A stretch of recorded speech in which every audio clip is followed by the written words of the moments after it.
Why do all the guys with the powers of fire from their hands always end up with the cute girls?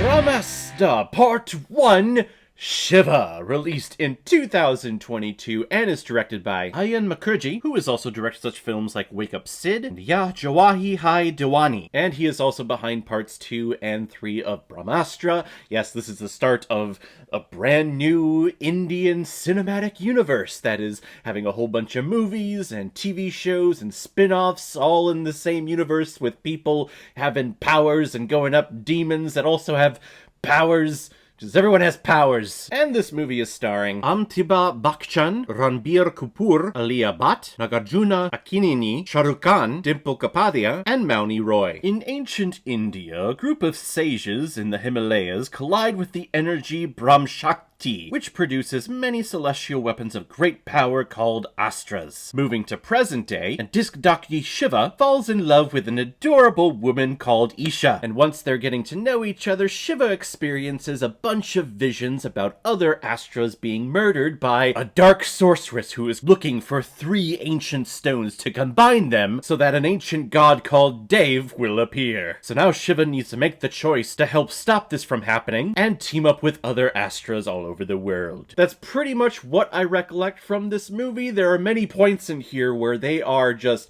overloading you and just story dumping on you everything that has happened to convince you, the audience, that hey, this is a pretty big deal. It's actually really cool, and I love cinematic universes and the buildings of them, but it also gets to the point where it's just like, okay, this is a lot of shit going on, and it's kind of overwhelming. Which is why in a movie like this, you have to have the heart of the movie. You have to have a character or a relationship that defines this film, and that's what you get here with Shiva and Isha, who are so freaking adorable. I want them to stay together throughout this entire cinematic universe, wherever this goes. These two actors just have great chemistry with each other. Kapoor, who I've never heard of before, and I don't think I've seen in any other previous films, I think he has a great screen presence, and when you see him on screen, you immediately attach yourself to him, and how this film is shot, always keeping him in the frame, and the way they use him on screen, it just puts a smile on your face, and kind of just nodding your head this entire movie, like, yeah, I want good things to happen to you. You're not a dick, and you're not a prick.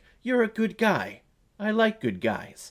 Hope good things happen to you, Shiva. And Alia Bhatt, who I have seen previously this year, very briefly, in the greatest movie of the year in RRR, she's right there with him. There are points in this movie where the story or her performance could have gotten very annoying. She could have been the, devoted girlfriend who's always telling our main hero to, stop it. Or what about me? Yes, it's the whole world, but what about me? And they never go there. She is the most supportive girlfriend I have ever seen on screen. This character is great, and I think her performance is great. These two actors, again, just light up the screen whenever they're there, and I'm glad that they're building this cinematic universe around these two characters and around their love for each other, because it's definitely working. Tell you what else is working for this universe is this cinematography and this color palette. Oh my god, the colors that are on this screen.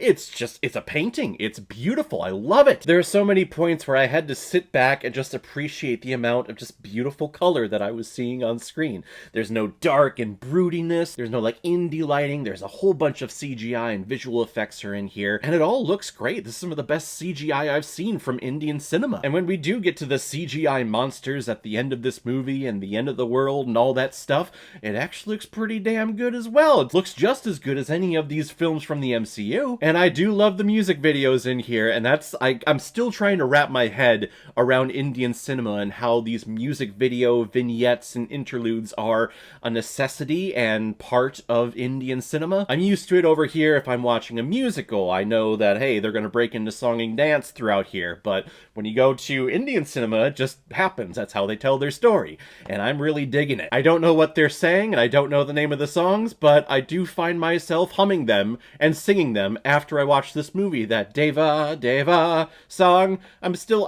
have that one in my head, and I don't know what they're talking about. But speaking of Deva, I do want to mention, it's weird for at least someone over here in the States when they're talking about this big evil bad guy, this force that is coming, that is going to take over the world and end the world, and his name is DEV, and it's pronounced Dave. I don't know, it's just funny to me. Over here in the States, Dave is a pretty common name for a bunch of generic people. So to hear that Dave is coming to take over the world, it's just comical to me. So I love the performances from our main actors. I think the cinematography is great to look at. Story and plot here is a little thin. There is some great stuff throughout the film that you really sink your teeth into, but then you also get to other points where you can tell that they're trying to build a universe or try to build a little team, a little army that's going to take on the bad guy, and we barely spend time with any of those team members. So when we get to the final battle and some of those team members, sacrifice themselves or they get killed, they try to make it into a big deal and a big emotional moment.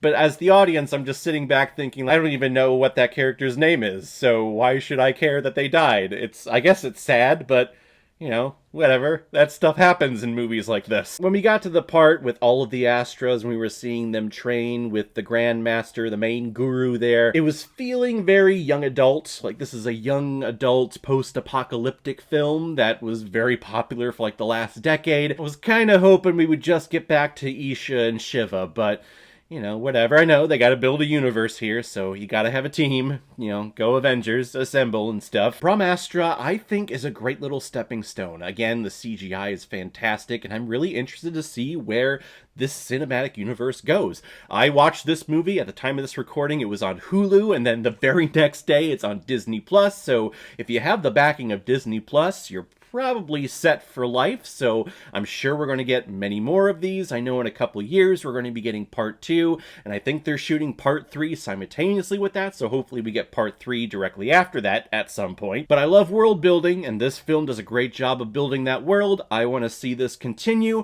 and I'm looking forward to 2025 when part 2 is released. I'm going to give Brahmastra Part 1 Shiva 3.5 out of 5 Blu-rays. I am above average. So guys, if you've seen Brahmastra, what did you think about it? Or if you've never seen it before and you stumbled across it because of this video, then comment below, let me know what you thought about it. And as always, if you like what you see here, if you like my take on movies, then hit the subscribe button and make sure you hit that bell so you'll know the next time I release my next movie review. So guys, I will see you next time on the channel, but in the meantime, be well, be good to each other, and go watch a movie. Take care, guys.